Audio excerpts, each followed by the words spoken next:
Mr. Robinson? Yes.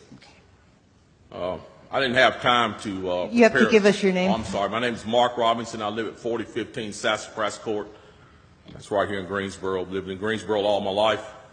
I didn't have time to write a fancy speech. I didn't have time to, I didn't have the resource of an English teacher to sit down and write a speech with at school today and be, brought over here or practice or anything. What I really came down here for is this. I've heard a whole lot of people in here talking tonight about this group and that group, and domestic violence and blacks, these minorities and that minority. What I want to know is, when are you all going to start standing up for the majority? And here's who the majority is. I'm the majority. I'm a law-abiding citizen who's never shot anybody, never committed a serious crime, never committed a felony. I've never done anything like that. But it seems like every time we have one of these shootings, nobody wants to put the blame where it goes, which is at the shooter's feet. You want to put it at my feet. You want to turn around and restrict my right, constitutional right that's spelled out in black and white. You want to restrict my right to buy a firearm and protect myself from some of the very people you're talking about in here tonight.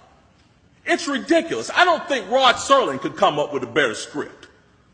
It does not make any sense. The law-abiding citizens of this community and many communities around this country, we're the first ones taxed and the last ones considered and the first ones punished when things like this happens, because our rights are the ones that are being taken away. That's the reason why I came down here today. Gun show or no gun show, NRA or no NRA. I'm here to stand up for the law-abiding citizens of this community, because I'm going to tell you that what's going to happen. You can take the guns away from us all you want to. You all write a law, I follow the law, I'll bring my guns down here, I'll turn them in. But here's what's going to happen. The Crips and the Bloods on the other side of town, they're not going to turn their guns in. They're going to hold on to them. And what's going to happen when you have to send the police down there to go take them? The police can barely enforce the law as it is. As what I see, we demonize the police, criminalize and vilify the police, and we make the criminals into victims. And we're talking about restricting guns? How are you going to do that? How are you going to do that when the police department's already hamstrung? You're not going to be able to go down here and take these guns from these criminals. So the criminals are going to hold on to their guns. They're still going to have them. They're still going to break in my house, and they're still going to shoot me with them. And guess who's going to be the one that suffers? It's going to be me. Well, I'm here to tell you tonight, it is not going to happen without a fight. And when I say fight, I don't mean shots fired. I don't mean fist thrown. I mean I'm going to come down here to this city council and raise hell just like these loonies from the left do until you listen to the majority of the people in this city. And I am the majority.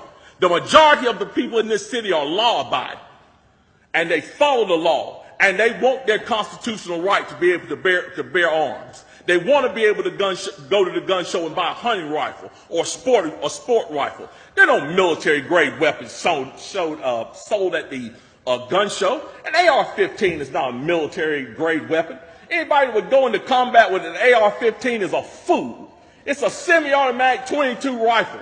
You'd be killed in 15 minutes in combat with that thing. So we need to dispel all these myths, and we need to drop all this division that we got going on here.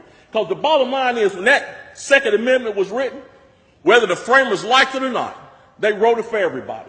And I am everybody. And the law-abiding citizens of this city are everybody. And we want our rights, and we want to keep our rights. And by God, we're going to keep them, come hell or high water.